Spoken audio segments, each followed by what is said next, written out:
Generations. My name is April. I'm the older generation. And we also have Generation X. I just love her. Eden, how are you? Generation Z, honey. See, Gen Z. I'm I'm a going to study Z. that. I'm going to know you. We all Yeah. have boomers because we're half dead, but well, we're still alive, some of us. My name is Busani, and together, April and I, we are putting together the Two Generations podcast. Prior to this, we both had our very own podcast talking about spirituality and life and just sharing wisdom and inspiration with so many of our listeners. But together we have collaborated to make this happen for all of you. So we're going to be hearing a lot from April, who is going to be your new fairy godmother, like we love to call it. And she has the wisdom of years and wisdom of life. And then you got me, the Gen Z, who's going to be your best friend and help you, support you, and be there for you. Exactly. And I think it's time that women step up for each other. This is the first time in my generation that I am paving the way. Most of the women before in my age group were really not staying relevant. So, and I am relevant because I want to make you girls more powerful, more empowered to take the lead and change the world energy into a more loving, peaceful place, which, as we know, we need right now. So, Eden, what's the topic today? So the topic today, we are talking about overcoming fear of failure. That's something that we always have in our life, regardless. Fear, as in general, we're always fearing something. And fear of failure is a big thing. I think, why are we so afraid? I think first of all, it's a mechanism for survival, but it's also about the unknown. Yeah, I think we're all born in perfect love, and then we learn fear. Fear is a learned experience. Some of it is really important because it keeps us safe. Like you said, a baby touches the stove, it's hot, they learn not to touch the stove anymore. But then we also are like, kids are like sponges. So we are picking up like antenna. Little kids are so brilliant. They can learn anything, and even things we don't even know, like um, don't don't trust strangers. So now we get some kids get the message, I don't trust anybody. Also, parenting. Some people have parents who are very cold and aloof, and or they've been raised by nannies, or they've been raised by nobody, and they're just left alone. So, learning fear. Also, we learn, don't look when you cross the street. That's good, but are cars gonna kill us? Are police bad? Are they good?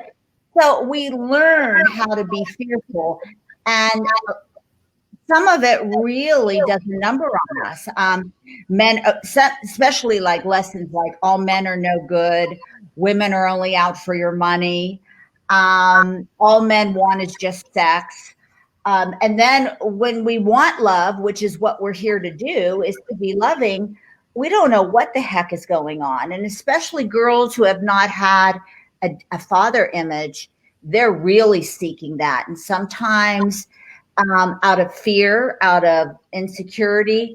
So fear, it's something that, although it's positive, it's really done a lot of damage to us standing in our own power, being the best we can be, following our dreams. You can't do that. You're not tall enough. You're not pretty enough. We don't have the money to go to that school. Don't even study. Don't even apply to that school. You know what? That's never going to happen for you. Why? Why? It could. What are you afraid of, Eden? 100%. What am I afraid of? Oh my God, don't even get me started. There's so many things I'm afraid of. Well, for one, I'm terrified of bees. I'm terrified of bees. Like that buzz in your ear and you can't, like, that's me. I could get really scared of heights. Wait a minute. Is there a reason you're afraid of bees, or is this something that you were born with? I mean, did you have an experience, or? I mean, I've gotten a sting a couple times in my life. Nothing serious. It's nothing crazy. It's just insects that I don't really connect with. I don't know. It's just always been a fear, I guess. Oh, here's one. I have been terrified of public speaking. Terrified. And I'll tell you what, I would have never in a million years guessed that I would have been on video. I would have never in a million years even thought of poking my nose into like a large audience, because me speaking, no way. That was not a thing for me, and I had to break that fear, and it took a while. It took a very long time. How did you break the fear? Now that's so we're all agreeing that we're all scared. We all have our own fears. I'm afraid of aging. I'm afraid of dying. Although I'm very spiritual, it's still the big unknown. Some people are afraid of missing out. Like Right. I got to be in the know, especially when you go back to school and college, and I have to be popular. I have to be liked, or I'm a loser. And a lot of this has to do with our self-esteem, our ability to see the truth about ourselves. But in your instance, and many others, how did you break through the fear to become successful? We're talking about the fear of public speaking now, right? Yes, that's your fear that we were addressing. Not one, not the bees. We'll pass on the bees. So the fear of public speaking, actually, one of the biggest things that I have noticed that really helped me get out of it was that I had an awesome support system. I had, for one, Jacob, my husband.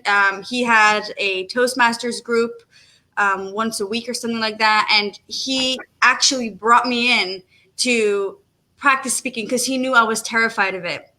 His friends, one in particular that really helped me, really in the business, anything I was doing in business, he was like my mentor and my guide.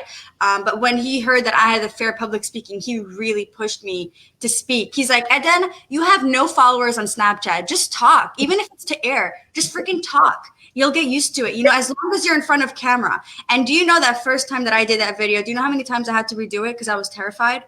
And it was to nobody. It was literally to the air, but I did it and I had to redo it over because I legit had this fear. But after that first video, I let out a few more and a few more and a few more. And it became like this sort of obsession, or like this sort of just loving it. Yes, a passion to speaking. And that's how I started.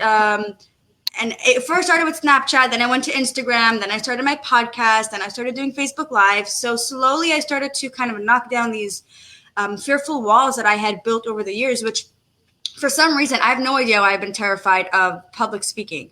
I think I've been terrified of public speaking because I was super shy. So I was afraid of being around other people. You gave so many good points. First of all, Toastmasters, if you want to become involved, is like in every city, and you could join. I don't know, it's a minimal fee, maybe. I don't know what it is. Maybe it's free, and you can go and learn how to speak. So if Eden can do it with all of that stuff in her head, all these jigsaw puzzle pieces telling her she can't, you could do it as well. But she had a support system. She also pushed through it. I always say, accept the fact, whatever's going on, I'm afraid, allow the feeling. Okay, I'm really afraid of this, pinpoint it, and then express it, let it out there. What goes in must come out. These fears, and I think Eden was just born shy. We do come in, and I believe in, past lives and souls. Her soul came in shy to learn the experience of overcoming shyness and using her gifts to spread healing and joy to the world. And that may be one of her life lessons. So she tapped into that, accepted, oh my God, I think I want to do this. Somebody came at something very weird. When you open yourself up to the possibility, the right people come to help you. Like that old cliche, when the student's ready, the teacher will appear. So accepting that, okay, I'm afraid, I'd like to do it. There's something within me that says, maybe this is something I want to experiment. That's not a mistake. That's something then that your spirit, your higher self, your whatever you want to call it, your angels, your guides are leading you because this is part of Eden's soul contract. And this is what her mission is right now. She may have others and she may surpass this and it may go into writing. She has a book coming out, but allowing the feeling to come out, acknowledging it, expressing it, and then directing it to be open to what has to come next. And that's just pushing through that energy. No feelings last forever if you don't let them. Remember, you're in charge, okay, of yourself. You're in charge of your feelings. And if people have given you bad messages, like, I love that song. Let me see. What's her name? I'll never walk too close to the sidewalk because her mother was always ill. What is her name? She's on, I don't know. I'll remember it. Yeah, I'll remember it. But we get trapped in our parents' messages. We get trapped in trying to counteract their stuff. And it can also, so you can be born with these issues from your soul, which is here, part of your soul contract. You can have earthly experiences in fear, and being open, acknowledging it will allow space. You only have so much energy, space to push through it. Is that how you did it? No. 100%. I mean, like it was a support system and it was self-work.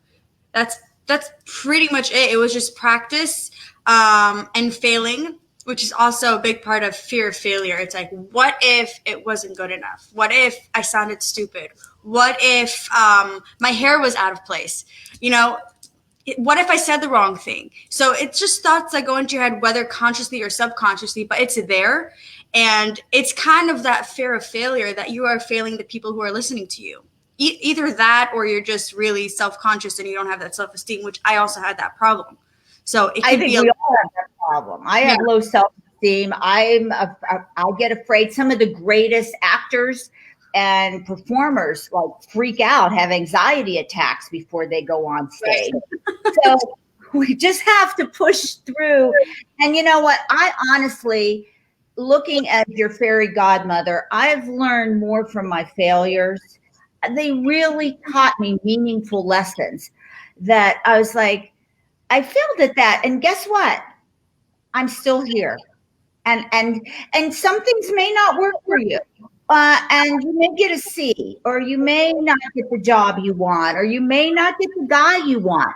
But for some reason, you have to have faith that there's a reason for everything that happens. You're going to learn from it, and you're going to keep moving on. She said something brilliant. You've got to work at it. I mean, nobody's knocking on your door and saying, I'm going to make you feel fabulous today. It's a self-help job. Right. I can't do it. Eden can't do it. Nobody can do it but yourself. And then when I mean yourself, opening up, being real, taking responsibility for your own healing, even if people hurt you badly. And I've been hurt many, many times. And guess what? I've survived, I've learned, and I've made a choice to become either better or bitter. And I've decided I will become a softer, kinder, wiser woman. And that's how I push through. I mean, that's all I do. And it hurts. It hurts sometimes. It does. But we'll get through this. We really are. What are some of your fears? I really have low self-esteem a lot. And I'm always afraid I'm going to let my kids down. I have 2 children, and I have a grandbaby and another one on the way. And because I got divorced, and I really, my divorce really, I can honestly say hurt my kids. If I had to do it over again, I would have never got a divorce. It was too traumatic. As a guidance counselor, a divorce really messes with kids. I can't stand parents are going, oh, we're much happier now because we're divorced. The kids love it. You know, they don't love it. They're really, it's traumatic. So I'm always trying to make up to them, and I always worry about them. And I'm afraid that some of the things I did caused them really some spiritual damage. And that scares me most because I love my kids more than life, and I want them to be well and be successful and be happy. If they're happy, I'm okay. I don't care if they're rich but I want them to live fully, passionately, and be happy. And I'm afraid like hurt that on some level. So I'm always really aware of it, of what I do now. So Wow. it's and nobody's perfect. You kids don't come with directions. None of you come with directions. I've seen newborns, and nobody says this one's shy, this one's egocentric, this one has narcissistic qualities, this one is going to not like you, this one is going to be your favorite, this one. I'm like, oh. So as a counselor, and I worked in the schools for years, I'm very aware of what adults can do to kids, both good and bad. And so even when you have kids, I'm going to be your godmother. I'll keep that in mind. I'm a crazy from Florida. Yeah, I'm a crazy grandma, and so and we believe in fairies and angels, and we pray, and I tell I'll even say to her, "Do you remember me from a past?" And she'll look at me. And after the age of 3, though, kids forget their past lives. So if you don't get it, you don't get that information. Well, that's done. But that's my biggest fear. And what's your biggest fear? Do you have a fear now? What are you fearful of now? What am I fearful of now? Well, I'm still terrified of speaking, honestly. I do believe that. You do it so well. You do it better than 90% of the people out there. Thank you.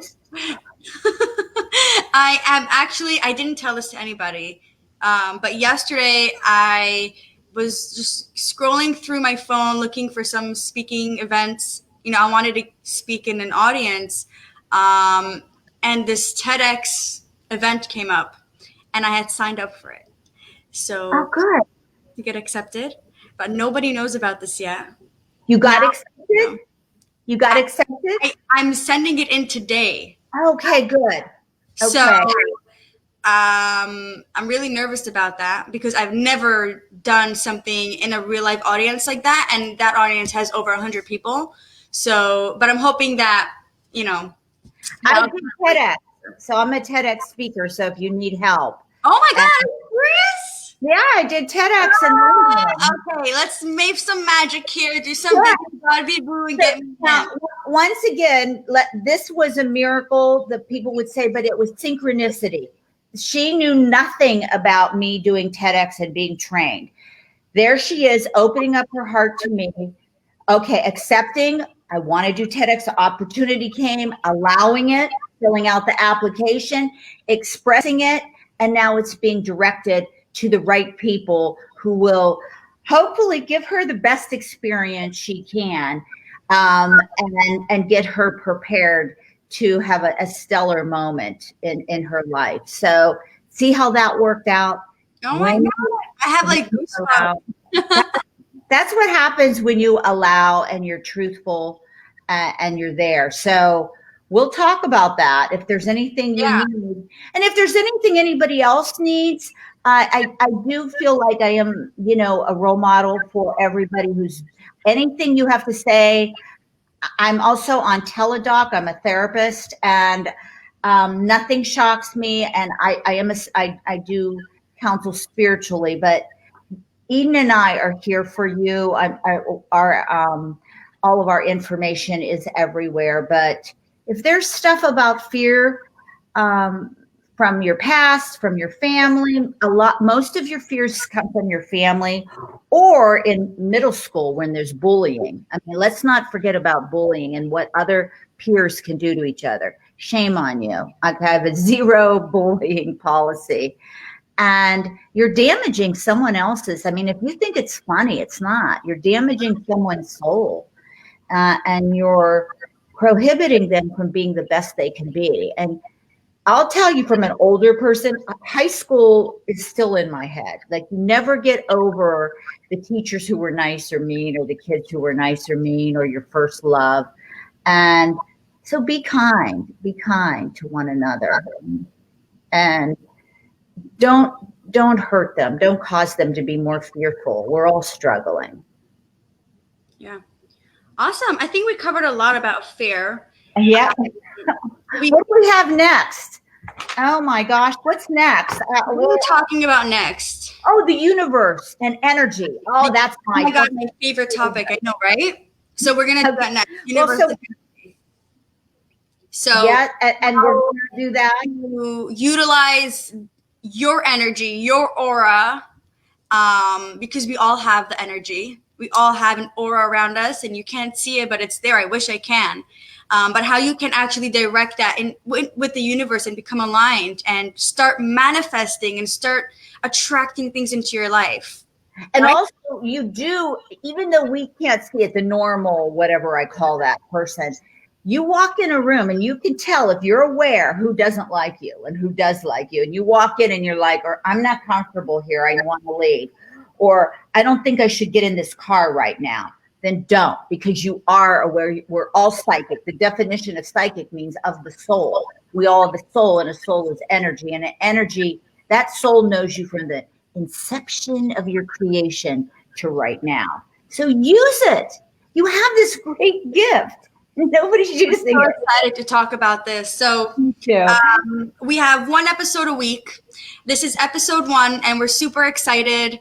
And yeah, bibbity bobbity boo. Bibbity bobbity boo. I love you. I praise you. I appreciate you. You are God's child. Great things happen to you. This is your fairy godmother. Bibbity bobbity. We're out of here. Boo.